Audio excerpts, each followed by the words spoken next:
So, as I said last week, I don't think that we could cover Abu Bakr in a single class, and I realized last week that it wouldn't do justice to cover him even in two. And so we're going to actually break up Abu Bakr's life, Razi Allah Tala Anha, into three. But three, again, as they relate to this concept of the firsts, as they relate to this concept of al-awa'il, those that precede everyone in good.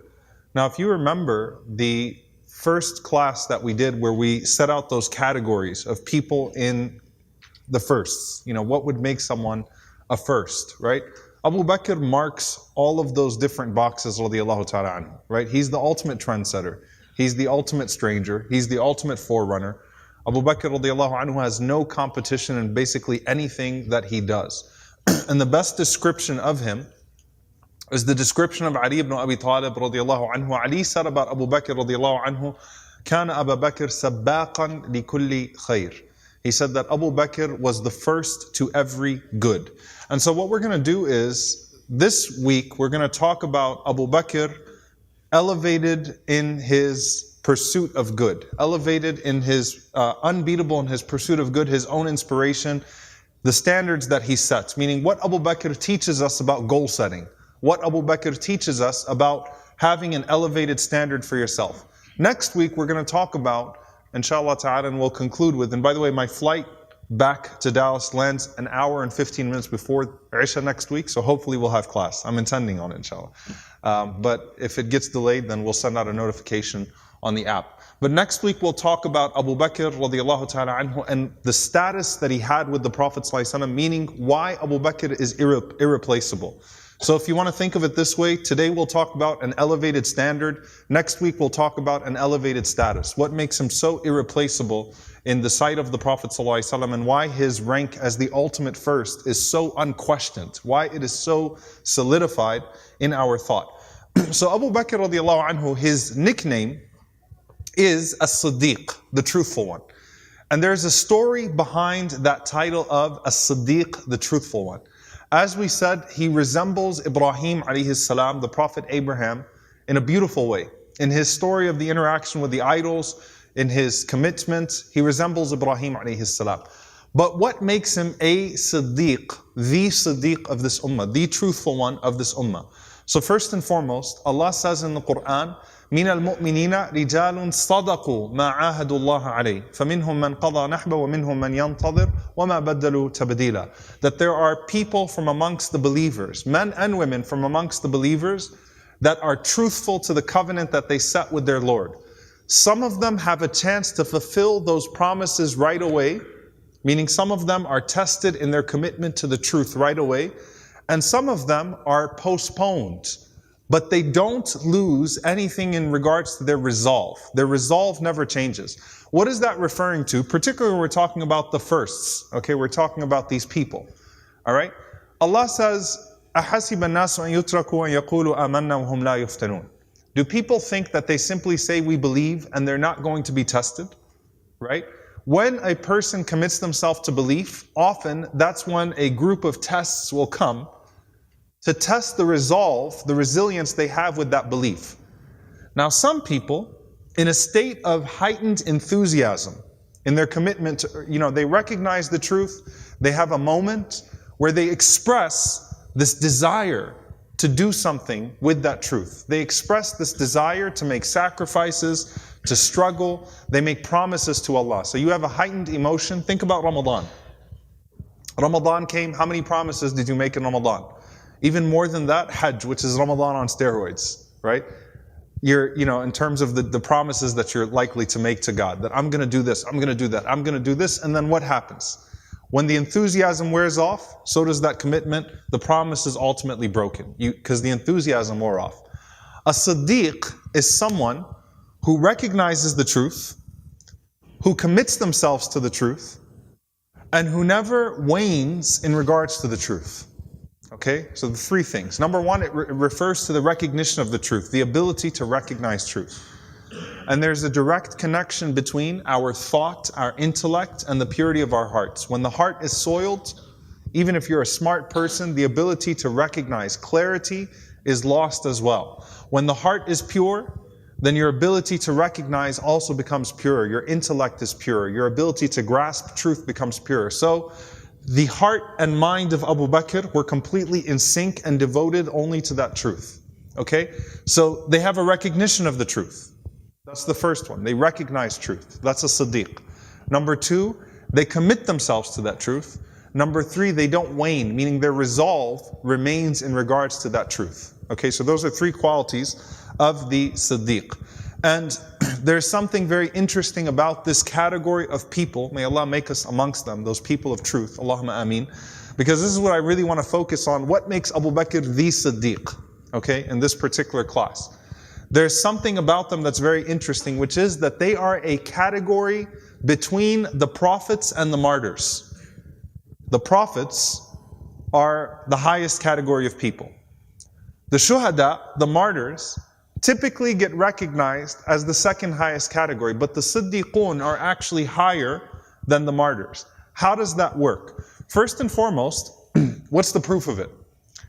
Obviously within the Quran, Allah subhanahu wa ta'ala mentions the anbiya and the siddiqun and the shuhada, right? So some will take the categories, the way that Allah mentions categories, that Allah mentions the truthful people or people of truth between the prophets and the martyrs, okay? There's also the hadith of the Prophet ﷺ where the Prophet was with Abu Bakr, Umar and Uthman and they were on Mount Uhud. And Uhud shook. And the Prophet ﷺ kneeled down and he tapped Uhud and he said, Uthbut ya Uhud, be firm O Uhud, speaking to the mountain. Be firm O Uhud, فَإِنَّمَا عَلَيْكَ نَبِي وَصِدِّيقْ وَشَهِيدَيْن. You have upon you a prophet, a Siddiq, a person of truth, a man of truth in Abu Bakr, and two martyrs, Shahidan or Shahidain. Two martyrs, being Umar and Uthman.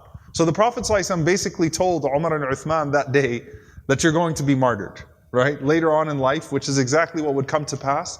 Abu Bakr was the only one of the Khilafat who was not martyred, okay? Who was not actually killed, all right? You have upon you a prophet, a Siddiq, and two martyrs, okay? A prophet, a Siddiq, wa Shahidain. The scholars talk about this in the following way. Number one, are we judged by actions or by intentions? It should be the easiest question of all time. In the first hadith of Arba'in Nawawi, the first hadith of most collections, إِنَّمَا الْأَعْمَالُ بِالنِّيَّاتِ. Actions are but by intentions. You were going to answer intentions, right? Yeah. Actions are but by intentions. Okay? Intentions are what we're judged by. So the scholars say that the Siddiq already achieves the reward of the shaheed and everything else, because the Siddiq, if the situation presented itself where they would have to put their life on the line for the truth, they would not hesitate, because that's already their quality. So they have shahada encompassed in their reward, martyrdom encompassed in their reward, and all the other stuff that they do with their sidq. Okay?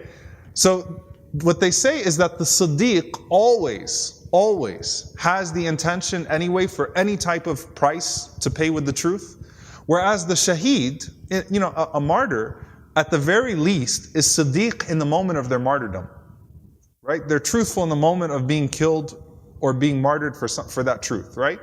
But the Siddiq has that attitude encompassing their entire life. Now, can a person be both Siddiq and Shaheed? Yes. Okay? May Allah subhanahu wa ta'ala make us amongst them those that encompass all these good qualities, right? And of course, Shahada, the Prophet ﷺ said a person could ask Allah for the reward of Shahada and they could die sleeping in their bed and Allah would give it to them. So it's back to the intentions, right? So Siddiq is someone who is truthful all around. Everything about their lives demonstrates a commitment to the truth. So the very first way to know a Siddiq is they're truthful in their speech. Okay? They're truthful in their speech. All right? You can't lie with your tongue and then hope to be a Siddiq. All right? They're truthful in their speech. And then after being truthful with their speech, they are truthful in their actions as well.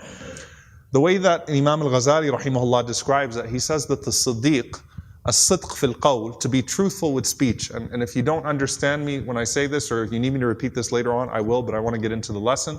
He said someone who is sadiq fi qawlihi, who is truthful with their speech, there is no discrepancy between what they say and what is reality. Meaning, when they describe things truthfully. Their tongue speaks to reality, right? A lie is to misrepresent, okay? So, as-sidq fil qawl is when speech and reality are in sync.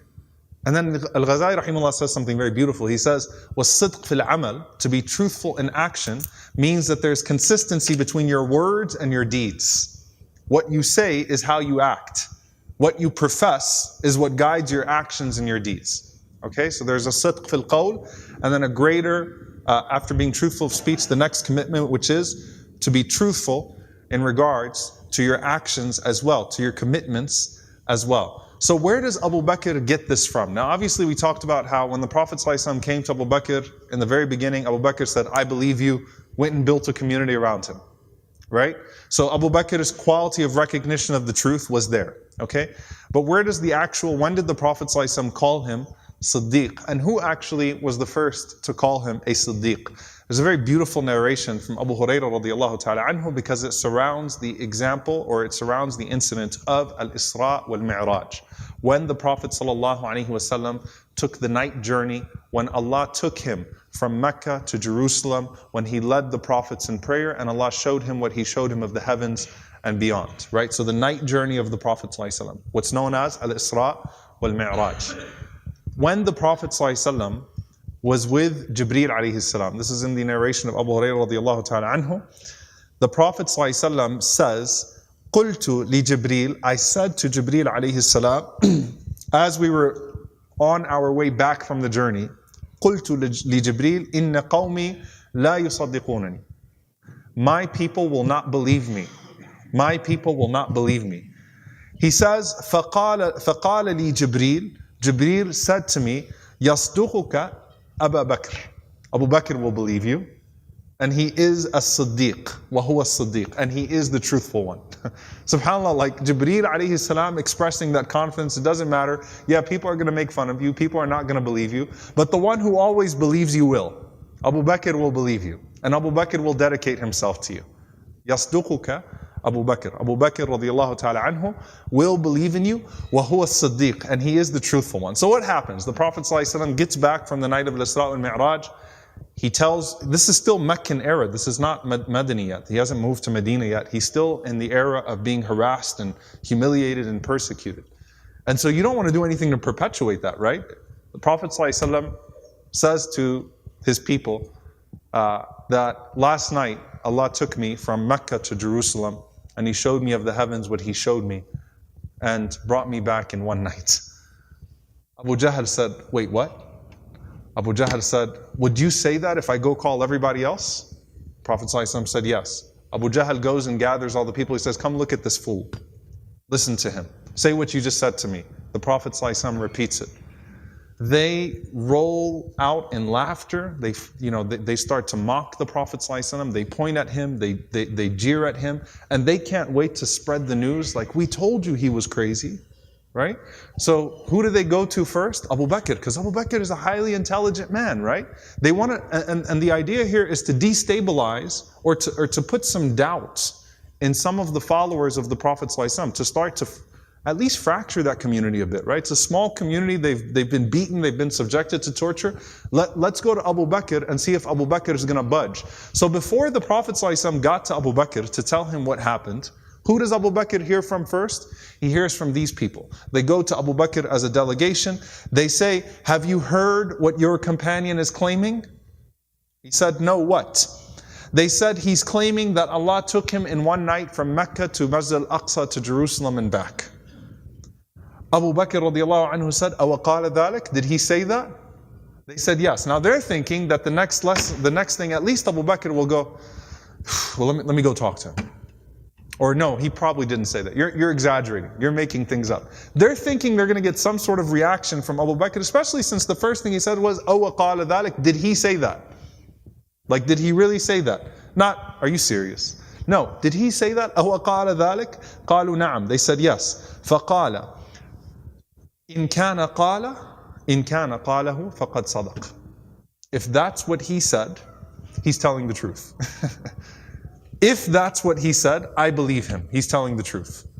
SubhanAllah, so he's so eloquent. It's just such a perfect answer because, number one, you're liars. I can't take you seriously. Okay? Or I can't confirm. You might be exaggerating. You might be adding something to this. You might be embellishing this or making something up. So if he did say that, as you're saying it, then he is telling the truth. A full expression of confidence in the Prophet ﷺ that he is telling the truth. And you might not be telling the truth. Which is, of course, the methodology of hadith. If he said it, it's true. Okay? If he said it, لَإِنْ قَالَ ذَلِكَ فَقَدْ صَدَقَ. If he said that, then he is telling the truth. And they told Abu Bakr, are you serious? Like, really? You know, even this? Abu Bakr radiallahu anhu said, listen, I believe him فِيمَا هُوَ أَبْعَدُ مِنْ ذَلِكَ. I believe him with something far greater than that. I believe him when he says that he is receiving revelations from the heavens. So what would make this so difficult for me to believe? Right? If I believe him when he says he is a prophet of Allah, then what would make this so difficult to believe? And so that's when the Prophet ﷺ actually started to call him as-Siddiq, according to some of the narrations. There's the hadith in Ad-Daraqutni that Abu Yahya says that I cannot tell you how many times كم سمعت عليا يقول, how many times I heard Ali radiallahu anhu saying, وهو يقول على المنبر إن الله عز وجل سمى أبا بكر على لسان نبيه صلى الله عليه وسلم صديقا. That Allah named Abu Bakr on the tongue of his prophet, the truthful one. That this was a name, this title, this quality that Allah gave to Abu Bakr was given to him divinely on the tongue of the Prophet ﷺ. So if there are categories of an Anbiya and a Siddiqun and a Shuhada, the prophets and then the truthful ones and the martyrs, Abu Bakr is the clear number one in that category, right? He leads the pack in that category. So it's recognition of the truth. That's the first thing. And then that commitment to the truth, right? This wasn't just Abu Bakr radiallahu anhu saying, yeah, I believe him. Abu Bakr had such confidence in everything that the Prophet ﷺ said. And so there was another incident. Also, you're still in Mecca. It's not like the Prophet's powerful at this point, and the Prophet ﷺ has shown that he's going to be victorious. So there's some benefit to getting in with him, right? For some sort of worldly promise. This is all still in Meccan time, under persecution. Allah reveals Surah Rum, okay? The chapter of Rome, that غُلِبَتِ الرُّومُ فِي أَدْنَى الْأَرْضِ وَهُمْ مِنْ بَعْدِ غَلَبِهِمْ سَيَغْلِبُونَ. That the Romans have been defeated in the lowest point on earth, and after their defeat, they shall now be victorious. فِي بِضْعِ سِنِينَ. Allah will make them victorious between 3 and 9 years. فِي بِضْعِ سِنِينَ. What was this referring to? The Romans were Christians.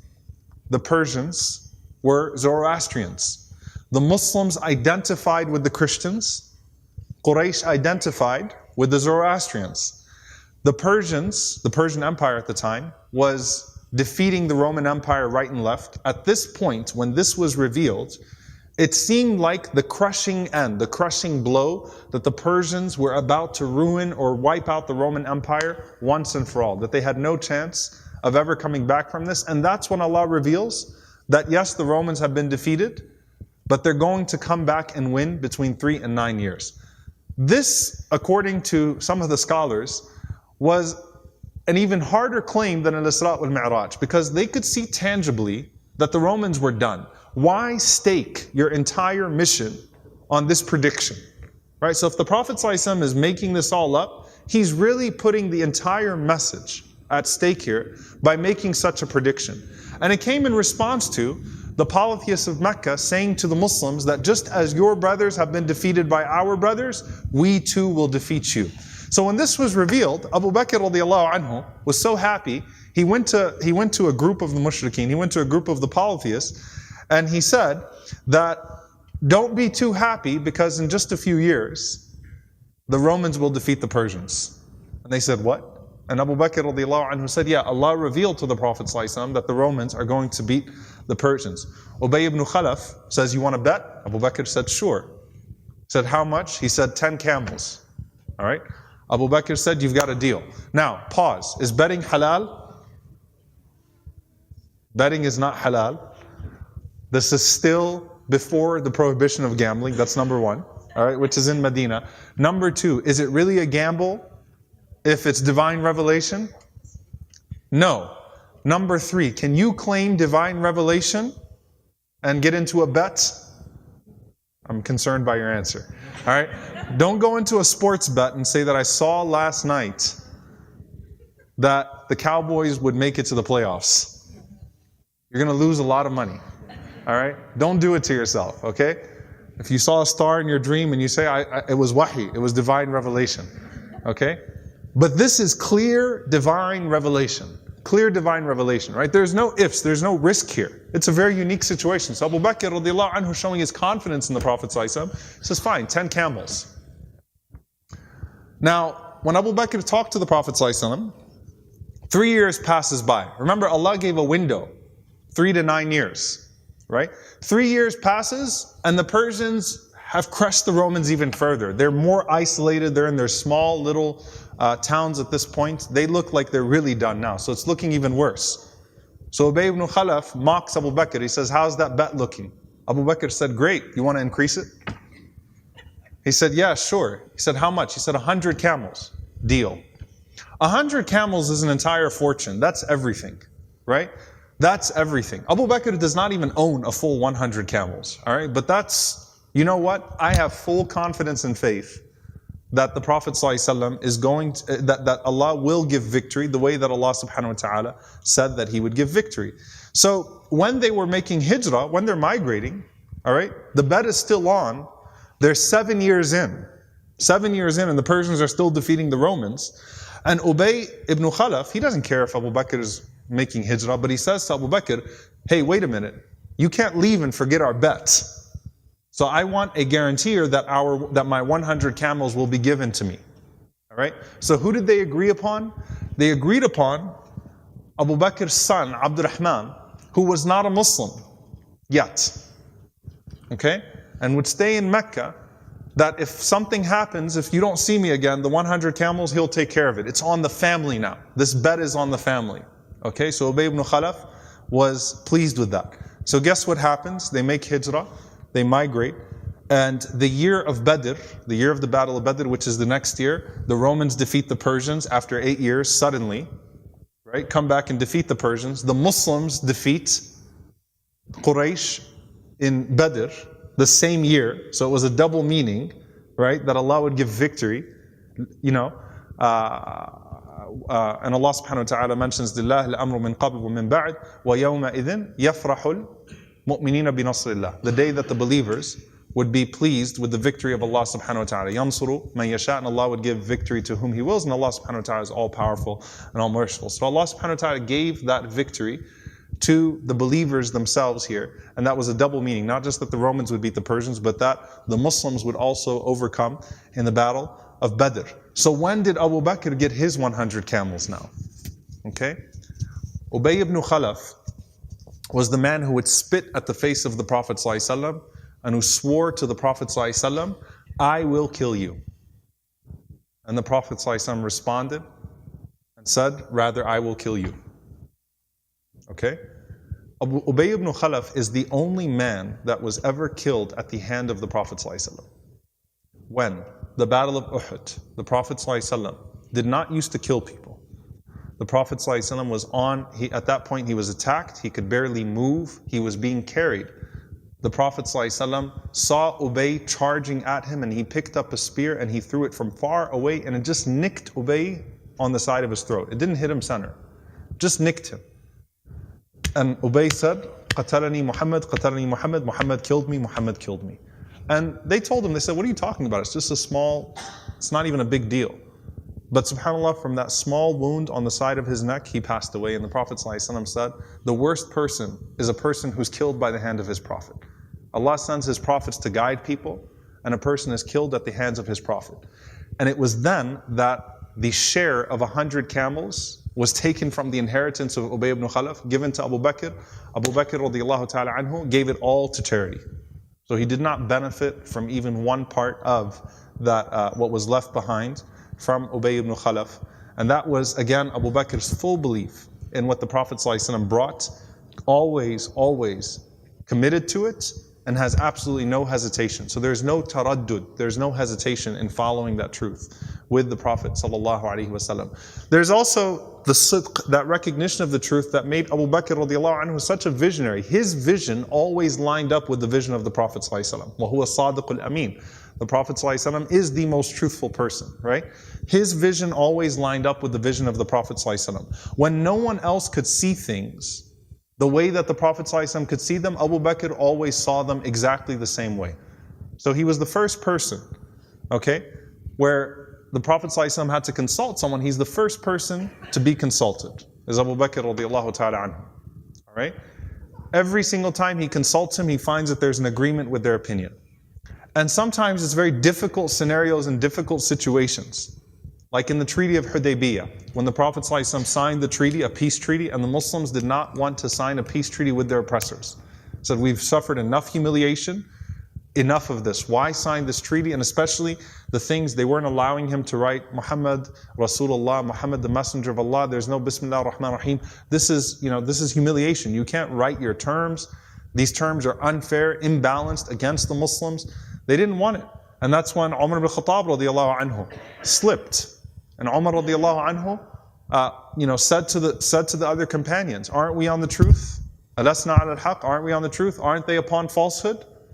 And they would say yes. So he was riling up companions. They didn't want to stop. They didn't want to turn back. And Abu Bakr radiallahu anhu was the only one who saw things exactly the way the Prophet ﷺ saw things, which was that Islam would thrive in peace.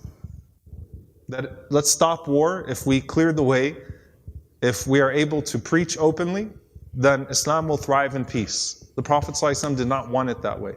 And Abu Bakr radiallahu anhu says, no one saw things the way the Prophet ﷺ saw them that day except for me. And Abu Bakr talked about how things came back after years, right? How he saw even the negotiators on the side of the mushrikeen. Suhayd ibn Amr, who was filthy, harsh with the Prophet ﷺ, who was negotiating on their side, and now he's in Hajj trying to collect the hair of the Prophet ﷺ when the Prophet ﷺ is shaving his head. Urwa bin Mas'ud is now on the side of the Muslims. So he's Abu Bakr says, I saw the flip, but no one saw the vision of the Prophet ﷺ except for me that day. Only Abu Bakr had the same vision as the Prophet ﷺ that day. So Abu Bakr radiallahu anhu, and I don't want to go too far down this, but that's part of being Siddiq, right? Is that the truth was clear to him, he was at peace with it all the time, and he had this clarity of truth as well. Which is why, even when the Prophet ﷺ died, no one loved him like Abu Bakr loved him. But when the Prophet ﷺ died, and they're in the masjid, and people are debilitated, they're losing it, right? They're broken. Who was hurting more than Abu Bakr? But Abu Bakr radiallahu anhu had such clarity. Right? What would the Prophet ﷺ have wanted? He wants his mission to continue. He wants his message to continue. He wants the creed that he was willing to die for to not be compromised in his death. So when Umar radiallahu anhu stands up emotionally and says, whoever says Muhammad is dead, then I'm going to kill him. And you're a hypocrite. And it's just like when Moses went to his Lord for 40 days, he's going to come back. Umar radiallahu anhu was emotional. Very, very emotional over the death of the Prophet ﷺ. And Abu Bakr radiallahu anhu stood up and he told Umar, stop, sit down. Umar radiallahu anhu would not stop. So Abu Bakr radiallahu anhu stood up in the masjid and just started to speak. And people naturally listened to Abu Bakr, even though his voice was extremely soft. They naturally gathered around Abu Bakr, and that's when he said, Man kana ya'budu Muhammadan fa inna Muhammadan qad mat. Whoever used to worship Muhammad sallallahu alaihi wasallam, then Muhammad is dead. Whoever used to worship Allah, then Allah is ever living, never dies. Eternal. Clarity, right? No one is hurt more than Abu Bakr right now. But Abu Bakr is driven by the truth. As much as he loves the Prophet ﷺ, he's connected to the mission and the message of the Prophet ﷺ. And that's what the Prophet ﷺ would have wanted of him, right? To steer people back on that message. And when he recited the ayah in the Quran, that Muhammad is but a messenger. أَفَإِن مَاتَ أَوْ قُتِلْ. If he dies or if he is killed, will you turn back on your heels? Umar radiallahu anhu said, I collapsed. It was like I never heard that verse before. It's like it was like my first time hearing that ayah of the Quran before.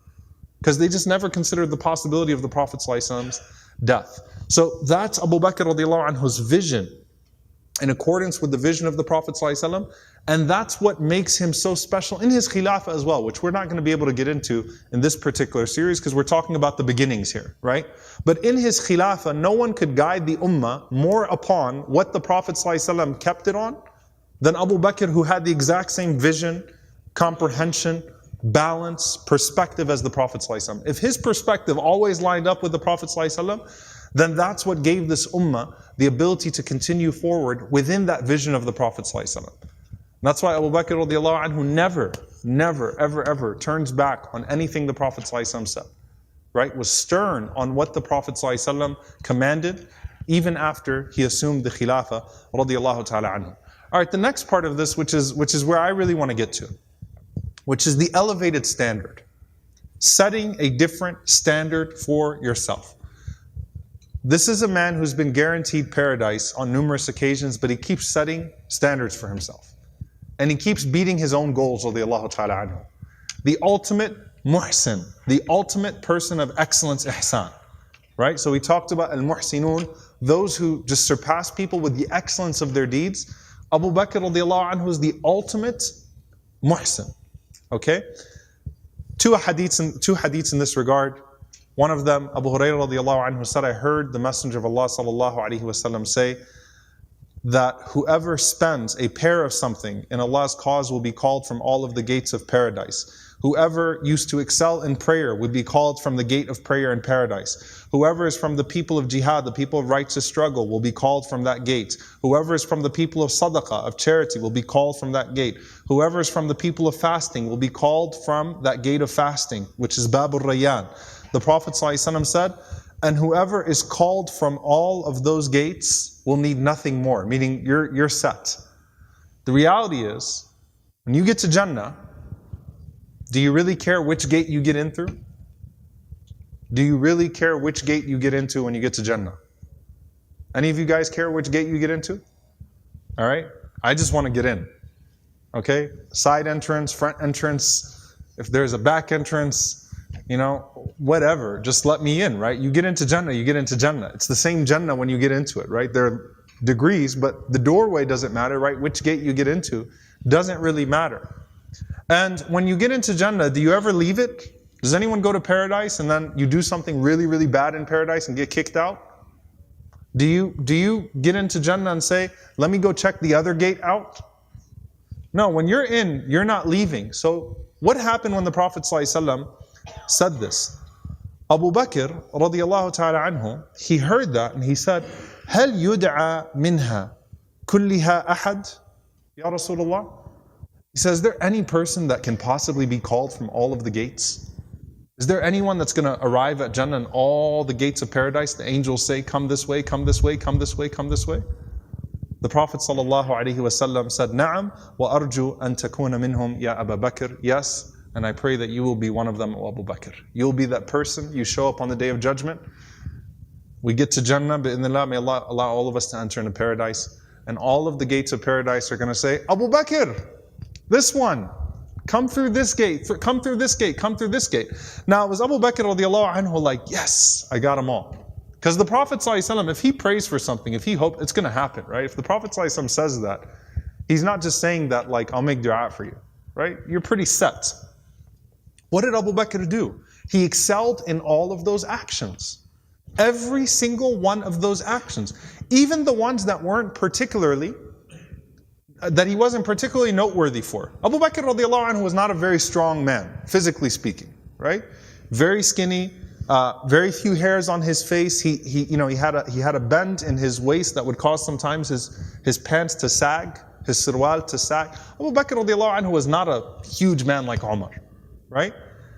But Ali radiallahu anhu said, you should have seen Abu Bakr in battle. He said, I saw him in front of the Prophet ﷺ on the day of Badr, and he said, if anyone came near the Prophet ﷺ, Abu Bakr was like a ferocious lion.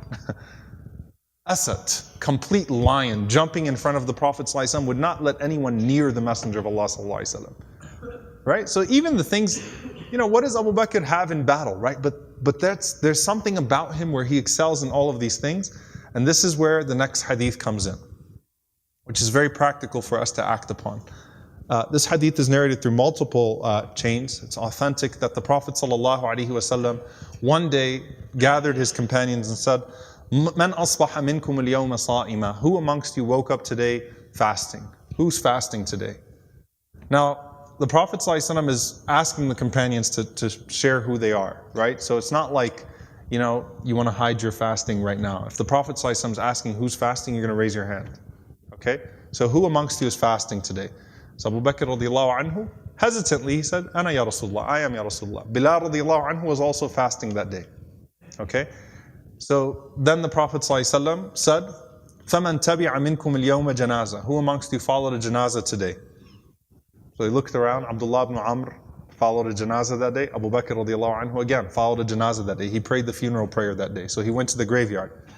فَمَنْ أَطْعَمَ مِنْكُمُ الْيَوْمَ مِسْكِينًا. The Prophet ﷺ said, who amongst you fed a poor person today? Abu Bakr looks around. Ya Rasulullah, I did. Okay, I fed a poor person today. And the Prophet ﷺ said, فَمَنْ عَادَ مِنْكُمُ الْيَوْمَ مَرِيضًا. Who amongst you went to visit a sick person today? Abu Bakr looks around. Ya Rasulullah, I did. Right? Now, the Prophet ﷺ knows Abu Bakr is above everybody else, right?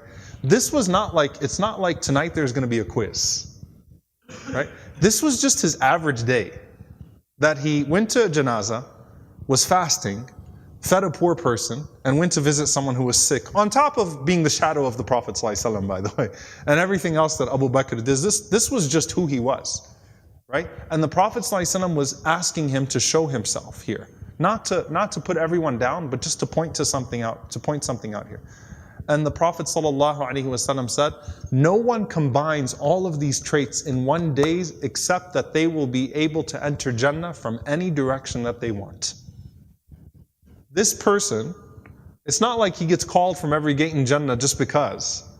He does everything that would get him called into every gate in Jannah. He maintains a share of all of these things in his life, and he leads in every category. And so this is what's important to know about Abu Bakr radiallahu ta'ala anhu.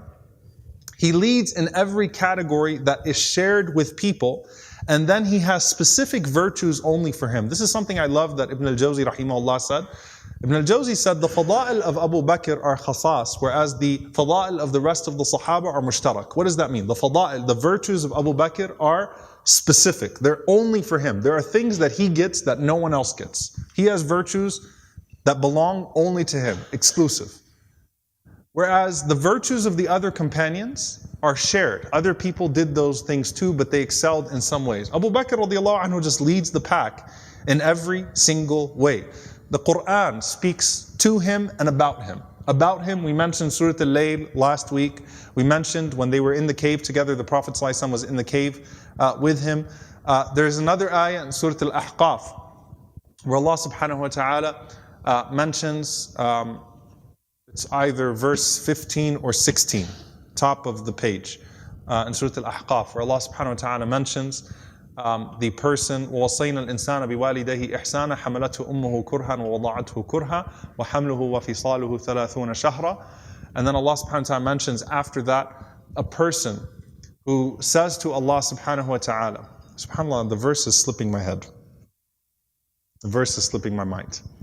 But this is a person who calls out to Allah subhanahu wa ta'ala, وَحَمْلُهُ وَفِصَالُهُ 30 شَهْرًا حتى إذا بلغ أشده وبلغ 40 سنة قال ربي أوزعني أن أشكر نعمتك التي أنعمت علي وعلى والدي وأن أعمل صالحا ترضى وأصلح لي في ذريتي إني تبت إليك وإني من المسلمين. Allah mentions this person who reaches the age of 33 and then reaches the age of 40, and then this person calls out to Allah and they thank Allah for the blessing that He blessed them with and their entire family. Okay? This is the part that's revealed to Abu Bakr or about Abu Bakr. Ibn al-Jawzi rahimahullah says, Abu Bakr is the only person from the companions who every single member of his family embraced Islam and became a companion of the Prophet ﷺ. His entire family, parents, his mother became Muslim early on, his father way later, right after the conquest of Mecca, Abu Quhafa, but eventually he became Muslim. Right? Spouse, kids, everyone became Muslim And Abu Bakr radiallahu anhu got to witness that. And that was a special gift for him, right? That every single person in his family became a Muslim in the time of the Prophet ﷺ, meaning they witnessed, they became Sahabah as well. All right? Except for, as we said, Abdurrahman ibn Abi Bakr, he took some time. Right? And Abdurrahman ibn Abi Bakr is the last one from the kids of Abu Bakr radiallahu anhu to become Muslim. Abdurrahman ibn Abi Bakr, he wasn't hostile to Islam, but he just wasn't pulled the way that Abu Bakr radiallahu anhu and the others were. So he actually, in the Battle of Badr, he was on the other side. He was on the other side. Abdurrahman became Muslim after the Battle of Badr. All right? And he comes to his father to tell his father, he says, you know, on the day of Badr, I was trying to make sure that you and I don't come face to face. This is a good father-son moment, right? Like, Dad, you know how much I love you. The Battle of Badr, I was hiding. I saw you. I'd go the other direction. I tried to make sure I didn't come face to face. Abu Bakr radiallahu anhu says, that's interesting because I was looking for you. I was looking for you. Because you're fighting the Prophet ﷺ, you're fighting against the Muslims, right? So it's like, you know, am I supposed to be happy about this, right? Alhamdulillah, he became Muslim, he became a companion, but that's just that moment, right? That Abdurrahman was the last holdout and he became Muslim as well. So that was a gift to Abu Bakr, that he got to see his parents, he got to see his kids, all of them. You know, the generation before him, the generation after him within his family, accept Islam, embrace it in the presence of the Prophet sallallahu alaihi wasallam. And there is one more ayah about him, which is very profound, because it's an ayah to him, which is the verse about the slander of his daughter Aisha radiallahu anha. Aisha was slandered. Allah revealed the verses proclaiming her innocence. One of the people that slandered Aisha was Mistah. Mistah was the cousin of Abu Bakr. He was broke, he had no money, he was in poverty. And Abu Bakr used to give him charity every day. You imagine Abu Bakr radiallahu anhu would give him charity, and while he's giving him charity, he goes and slanders his daughter. Gives a nightmare to the Prophet ﷺ, gives a nightmare to, this really embroiled, hurt the Prophet ﷺ, hurt the family of the Prophet ﷺ, hurt the community. Imagine how hurt Abu Bakr was when he realized that the person one of the people who propagated that slander of his own daughter and the wife of the Prophet ﷺ was his cousin who he was giving charity to, who was unable to take care of himself otherwise. So when Abu Bakr heard that Mistah was one of them, Abu Bakr said, Wallahi, I'll never give him charity again. That's it. He didn't say, I'm going to go shake him up and say, give me back all that money over these years. I'm going to punish him. I'm going to go give him a piece of my mind. He just said, well, that's it for him. Why would I give charity to this man? Right? That was slandering my daughter. And Allah revealed, knowing the standard of Abu Bakr, not commanding him, but وَلْيَعْفُوا وَلْيَصْفَحُوا. Why not forgive and pardon? أَلَا تُحِبُّونَ يَغْفِرَ اللَّهُ لَكُمْ. Wouldn't you love that Allah forgives and pardons you? Why don't you forgive and pardon? Don't you want Allah to forgive and pardon you? Now, by the way, side note, if the Prophet ﷺ was fabricating the Quran, do you really think that would have been slipped in there? Right? Like, this is a man who slandered his wife and just put him through a lot of pain too, the Prophet ﷺ. And an ayah comes down, directed to Abu Bakr, forgive him, pardon him, don't hold it. Why? Not because you have to, not because you're going to be punished if you don't. أَلَا تُحِبُّونَ أَن يَغْفِرَ اللَّهُ لَكُمْ. Don't you want Allah to forgive you? Don't you want Allah to pardon you? Abu Bakr heard that from the Prophet ﷺ. His answer is beautiful. He didn't hesitate. He said, Bala uhib, Bala uhib, Bala uhib. Yes, I'd love that. I'd love that. I'd love that. Yes, I'd love to be forgiven.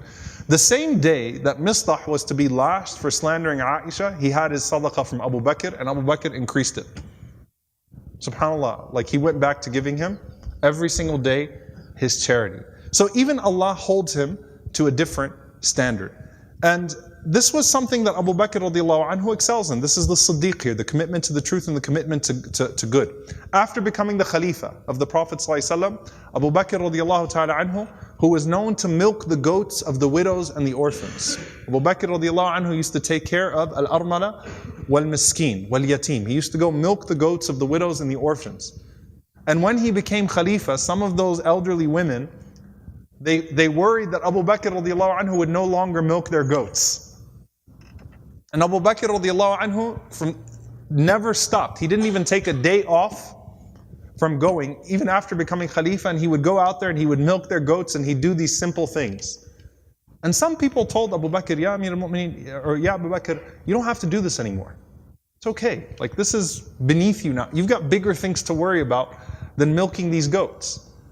And Abu Bakr radiallahu anhu said, I would hate that the title Khalifa would change a good characteristic from me, such that it would be said that he used to do something good until he became the Khalifa and he neglected that good. That doesn't make sense to me.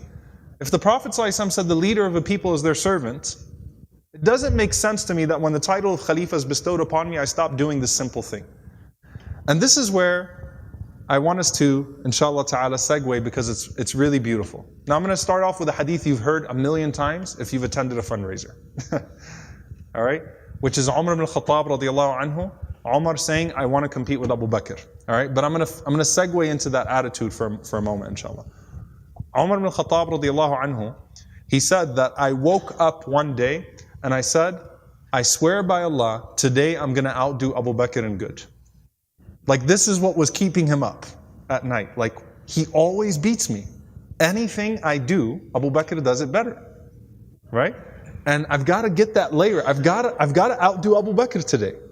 So Umar radiallahu anhu said, I left with that mindset. My standard is Abu Bakr, right? So he said, I left with that mindset. And the Prophet ﷺ commanded us to give sadaqah. Prophet ﷺ called for charity. Umar radiallahu anhu went, he got half of his wealth, 50% of it. Brought it to the Prophet ﷺ, gave him 50%, and he said, you know, the Prophet ﷺ said to me, what did you leave for your family? He said, I left the same amount. The Prophet ﷺ said, Ahsant, you've excelled. Great job. Right? He praised that. Umar was so happy. He's like, I got it today. Abu Bakr shows up. Abu Bakr did not say, oh yeah. Abu Bakr didn't even know what happened. He just heard that the Prophet ﷺ called for sadaqah. Abu Bakr radiallahu anhu brought a batch of money. The Prophet ﷺ said, what did you leave for your family? قال أبقيت لهم الله ورسوله.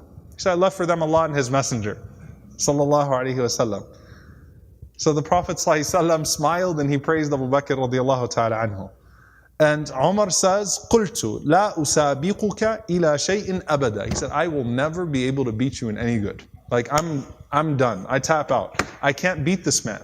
He always outdoes me in khair, in good. Now I'm going to narrate to you a few narrations about what Umar saw from Abu Bakr, because what I want you to realize is the trendsetter here. Most of the good qualities you see in Umar's Khilafah, which was much longer, the Caliphate of Umar was much longer than Abu Bakr, was something he actually learned from Abu Bakr. Okay? So this idea of charity and give it all for the sake of Allah, he got it from Abu Bakr. Abu Bakr outdid him, it kept him humble.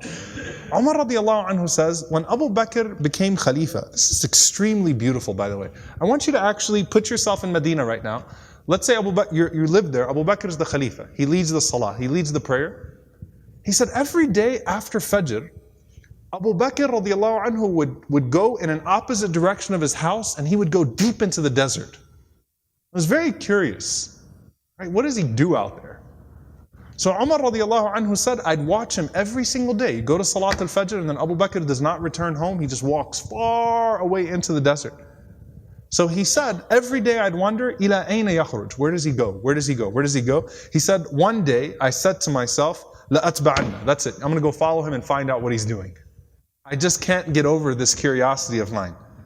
So Umar radiallahu anhu said, I kept a pace from him to where he was at the end of my eyesight, meaning I walked just as far away to where I could still see him.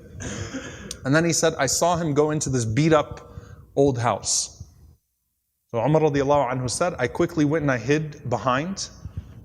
And he said, he spent a long time in there. It wasn't like a short amount of time. He spent a long time until after the sun was up, meaning it was getting hot. This is after Fajr, this is way past Duha, way past sunrise.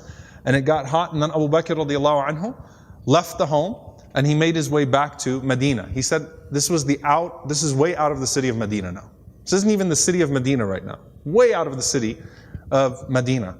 So Umar radiallahu anhu said, I waited until I could no longer see him, meaning he made his way back to Medina. And Umar radiallahu anhu said, I knocked on the door. Okay? And he said, this woman opened the door. She was elderly, she was frail, she was blind, and there were a bunch of little kids running around. Okay? So I said to her, Assalamu alayki, ma sha'nukum ya amatullah. So peace be unto you. What is your situation, O servant of Allah? And she said that I am a blind woman and I have no one to take care of me, and I also have these orphans with me. You know, and the implication, Allahu Alam, her kids died, left behind, these are her grandchildren, or these were orphans. Somehow, it's her, and it's some orphan children. And she says, I have no one to take care of me, and these orphans. Umar radiallahu anhu said, who is that visitor that comes to you every single day? The answer, she says, I don't know who he is. لا يذكر لي اسمه أبدا. He never once shared his name with me. He never bothered to tell me his name. Umar radiallahu anhu said, well, what does he do? قالت جزاه الله خير. She said, may Allah reward him. Every morning he comes. Listen, by the way, she details it. She says, he cleans my home. He washes our clothes. He grinds our wheat. He bakes our bread. He cooks our breakfast. And then he leaves. Subhanallah. Think about that. If this was the only narration we had about Abu Bakr, it's incredible. Seriously. The leader, the head of the ummah, the Khalifa, the most important man in the ummah right now, with his station, with his status, and he goes out every morning to this house, and he doesn't even tell the woman what his name is. He's just consider me a secret fa'il khair, right? Just some good doer. Washes the clothes, cleans the house, grinds the wheat, bakes the bread, cooks the breakfast, and then makes his way back to govern the ummah. That is absolutely incredible. Umar radiallahu ta'ala anhu says, every single day?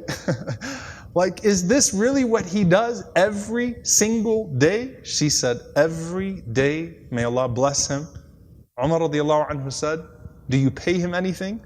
She said, nothing. Umar radiallahu ta'ala anhu started to cry, and he said, أَتَعَبْتَ الْخُلَفَاءَ بَعْدَكَ يَا أَبَا بَكْرِ. You have exhausted every successor of yours, O Abu Bakr. You've exhausted us. Anyone that comes after you is exhausted. Because this is a standard that is impossible for us to meet. A gem here, by the way, very important. Can you imagine how many deeds of Abu Bakr that history has never recorded? All the, the books of the fada'il, the virtues of Abu Bakr, the things that he used to do. Can you imagine how many of those secrets he actually managed to hide? And why did he not think of himself too good to still do that thing? Because that's a man who's Siddiq. He sets his own standards. He has his own terms. No one else sets terms for him and tells him, this is too little for you, you don't have to do this, you don't have to do that. Abu Bakr radiallahu anhu has a standard of his own. And by the way, a lesson for all of us. If you're someone who does some khair that everyone knows about, you better have some khair that only Allah knows about. Right? You better have some khair that only Allah subhanahu wa ta'ala knows about. And let it be an involved khair too. Okay? An involved form of good. Not just a secret charity. But this is something that has a spiritual reminder and effect on him too, right? Going and visiting this elderly woman and her orphans every single day and doing those things. One more narration from Umar, because I want to drive home this point and then we'll call it a night inshallah. Because I want you to pay attention. Everything Umar would do in his Khilafah, again, some lesson of it, there was some semblance of it that he learned from Abu Bakr, who was a mentor to him, right? The standard after the Prophet ﷺ. Abu Bakr and Umar were once passing out charity. They received, Abu Bakr radiallahu anhu had received some form of ata, which means that some form of charity came to the ummah, was donated, and Abu Bakr radiallahu anhu was distributing, and Umar was helping him distribute. So there was a Bedouin man that heard the news. And so you can imagine that people would rush the masjid, right? And they'd rush particularly to try to get a hold of it, make sure that they didn't lose out. So when they heard that Abu Bakr radiallahu anhu had something and he was going to distribute it, they charged, and Abu Bakr radiallahu anhu shoved the man. When he was coming to pounce on it, basically, he shoved the man just out of instinct. And Abu Bakr said, line up, line up, line up. Everyone one by one, right? He tried to get the line straight. And while they were distributing, Umar radiallahu anhu just noticed Abu Bakr was so bothered, so disturbed, until the man came forward, and Abu Bakr radiallahu ta'ala anhu told him, "Idribni." hit me the way that I hit you. He could not digest that he pushed the man. And he said, I want you to hit me the way that I pushed you. And Umar radiallahu anhu is watching this. And the man is shocked. He's like, Iqtad minni, go ahead, take your payback. Take your revenge. Umar radiallahu anhu tries to stop the situation. And listen to what he says to Abu Bakr. He says, Ya Abu Bakr, Wallahi sataj'alaha sunnah. He said, if you do this now, this is going to become the way forward. This is the sunnah. This is going to be the new standard for everybody else, right? When the leader transgresses, it's natural, right? I mean, he's trying to keep things straight, and he's, he just, in a moment of anguish, or in a moment of just the heat of the moment, he pushed the man a little bit, right? And he was justified. He's trying to get things settled. And Abu Bakr radiallahu anhu ignored Umar and he said, hit me. The man is frozen, he's not doing anything. Umar radiallahu anhu says, Ya Abu Bakr, why don't you compensate him instead? Give him extra money instead from yourself, right? Not an extra share from al-mal. Give him some extra charity if you want. And he'd be happier with that anyway, right? He's not going to get anything out of hitting you. It's going to make things hard for everybody else. Why don't you do that? Abu Bakr radiallahu anhu looks at him and he says, Ayurdiq, would that be more pleasing to you? The man said, well, actually, yeah. It would be more pleasing to him. So Abu Bakr radiallahu anhu compensated him instead. But think about now Umar, the sense of justice that Umar would have, right? He was observing a leader that would teach him how to lead as well. The last statement, dear brothers and sisters, is a statement of Imam al-Muzani, rahimahullah ta'ala, which describes this entire phenomenon. He says, مَا سَبَقَهُمْ أَبُو بَكْرٍ بِكَثْرَةِ صِيَامٍ وَلَا صَلَاةٍ وَلَكِنْ بِشَيْءٍ وَقَرَ فِي صَدْرِهِ. There's some different terms, but this is the statement that's attributed to Imam al-Muzani, which means Abu Bakr did not outdo everybody else because of the amount of fasting and the amount of prayer that he did. He said, but it was something in his heart. بِشَيْءٍ وَقَرَ فِي صَدْرِهِ. There was something in the heart of Abu Bakr that just made him outdo everybody else. Okay? What was that? It was certainty in Allah's promise, and it was a desire to always do better. Right? He had this inspiration, this constant source of motivation, this constant source of inspiration that was in his heart, that if he saw a good opportunity, he'd be the first to recognize it, and then he would commit himself wholly to it.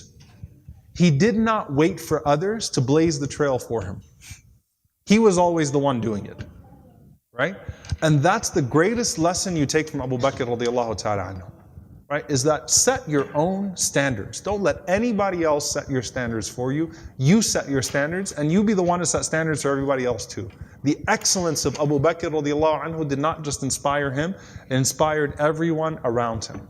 Right? Including us to this day, where we can look at that example and we can say, sometimes that's what it is. Sometimes it's not about how many rak'ahs of Taraweeh you prayed. Sometimes it's not about how much money you were able to put up in that fundraiser. Sometimes it's about that moment of sidq with Allah, that moment of truthfulness with God, where you have a moment where you see a good and you do it. You don't wait for anybody else to claim that reward. You see something good and you rush to it. And you rush to it only seeking Allah's pleasure, not seeking anybody else's validation or approval. We ask Allah to be pleased with Him and to join us with Him and to grant us that same capacity, that same desire,